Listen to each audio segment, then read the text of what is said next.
여러분 안녕하세요. 오늘 설교 제목은 목사님이 이야기해 주는 게 아니라 오늘 설교를 다 듣고 난 이후에 여러분들 스스로가 스스로에게 한번 붙여보는 그런 시간이 됐으면 좋겠습니다.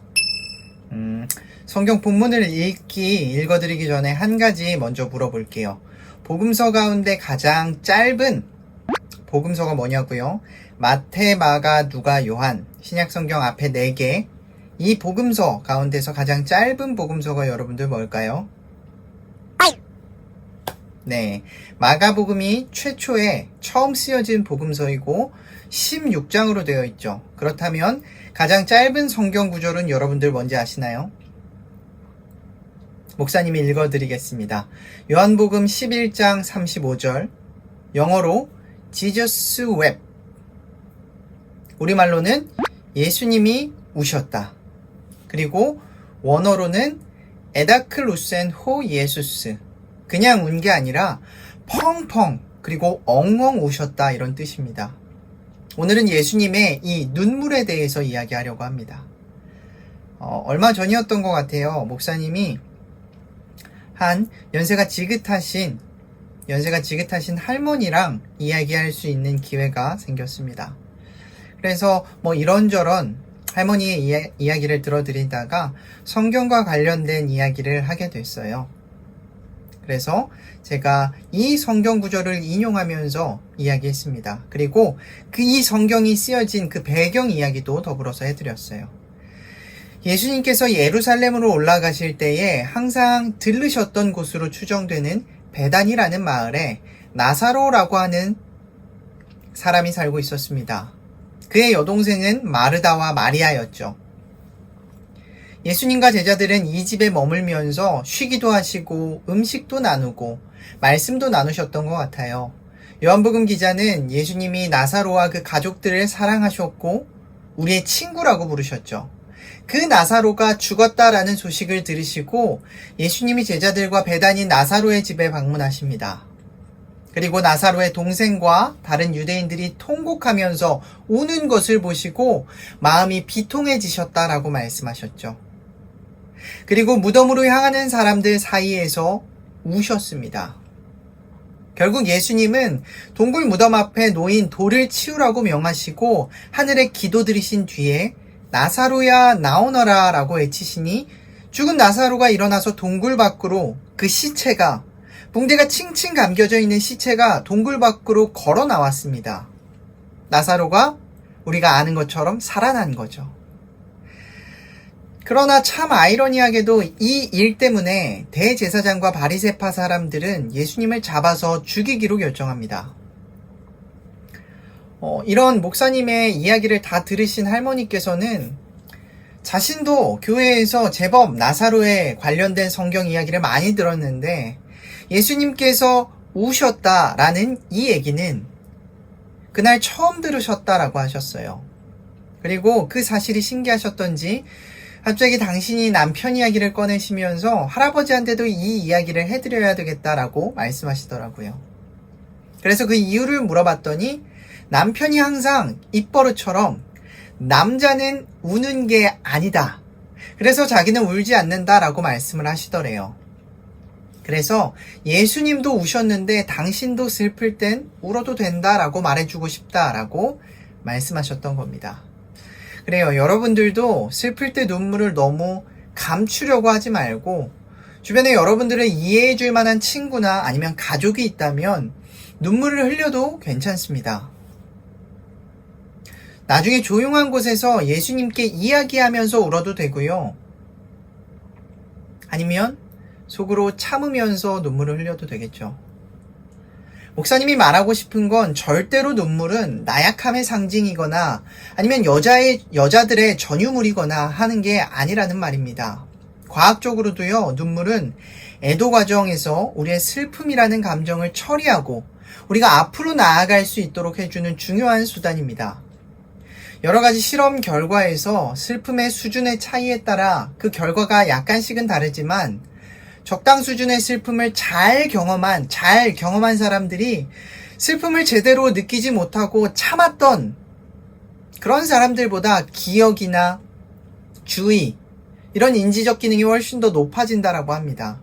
여러분, 슬플 때 실컷 울고 나면 마음이 개운해지고 이 머리가 한결 가벼워지는 것이 바로 여기에 해당된다라고 볼 수 있어요. 오늘 말씀을 통해서 예수님도 눈물을 펑펑 우셨으니까 우리도 슬플 때 마음껏 울어도 된다라는 교훈이 여러분들 맞는 말이죠.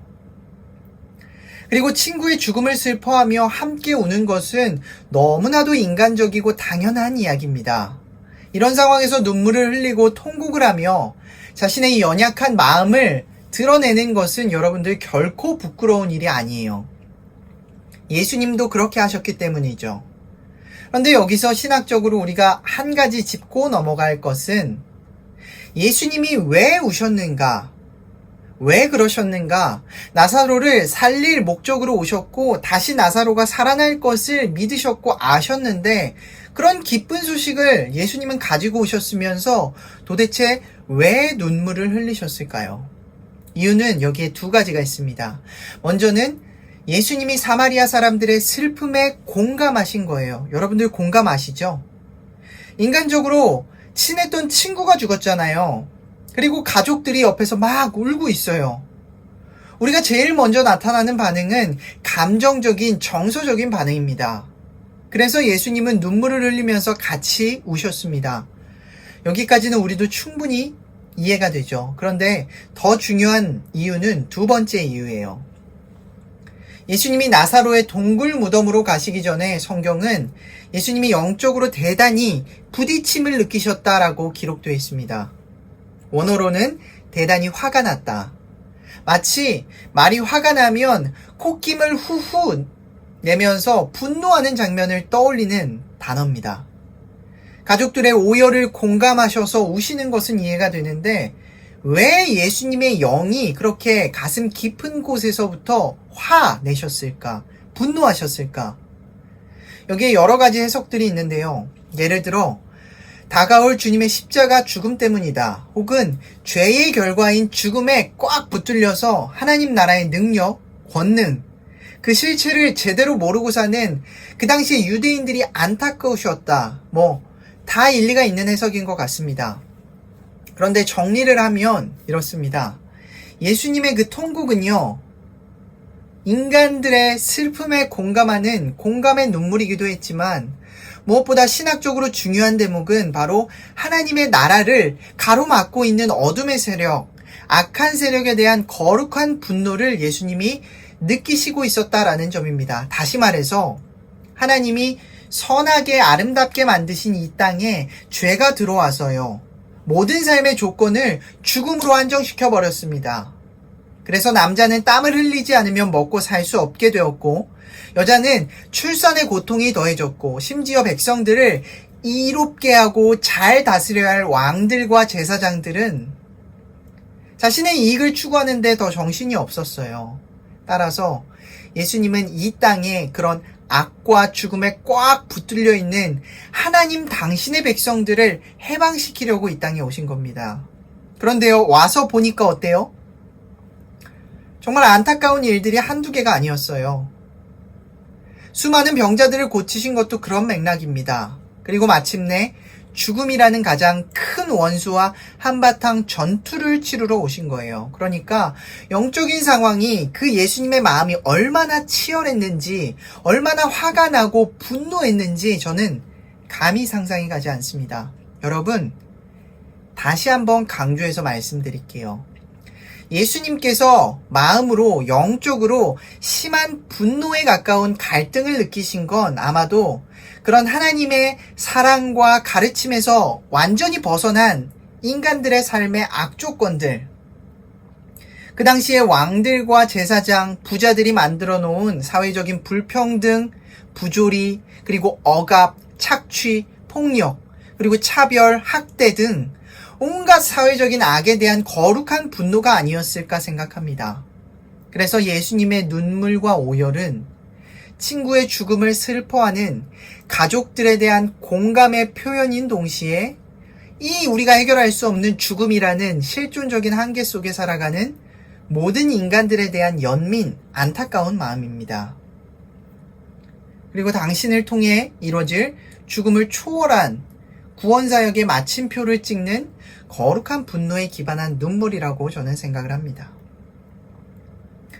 여러분들, 코로나19 속에 고통받는 모든 사람들, 특히 가난한 사람들, 경찰의 가혹한 공권력에 쓰러져가는 흑인들, 직장을 이 코로나19 때문에 잃고 건강도 잃고 집도 잃고 거리를 헤매고 있는 이 추워지는 가을 날씨에 거리를 헤매고 있는 노숙자분들, 이들 때문에 지금도 거룩한 마음의 분노를 내시고 공감의 눈물을 흘리시는 예수님을 여러분들 반드시 기억했으면 좋겠습니다.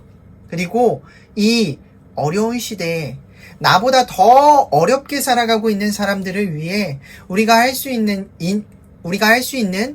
일을 각자 있는 그 자리에서 할 수 있는 저와 여러분들 됐으면 좋겠습니다. 다 같이 기도하도록 하겠습니다. 사랑이 많으신 하나님 아버지, 오늘 우리가 함께 나눴던 이 성경 말씀을 통해 예수님 당신의 눈물을 기억합니다. 하나님의 백성을 억압하는 악에 대한 거룩한 분노와 긍휼의 마음을 기억합니다. 우리들 또한 그 마음을 기억하고 이 어려운 코로나19 상황 속에서도 지혜롭게 주님의 사랑을 배우고 실천할 수 있도록 인도해 주세요. 사랑이 많으신 예수님의 이름으로 기도드립니다. 아멘. 여러분들 한 주 동안도 건강 잘 지키시고 한 주 동안도 학업에서 그리고 가정에서 모든 여러분들이 있는 그 자리에서 가장 행복하고 가장 지혜롭게 살아가는 우리 친구들 되길 한 주 동안 응원하고 기도하도록 하겠습니다. 다음 주에 우리 다시 만나요. 안녕.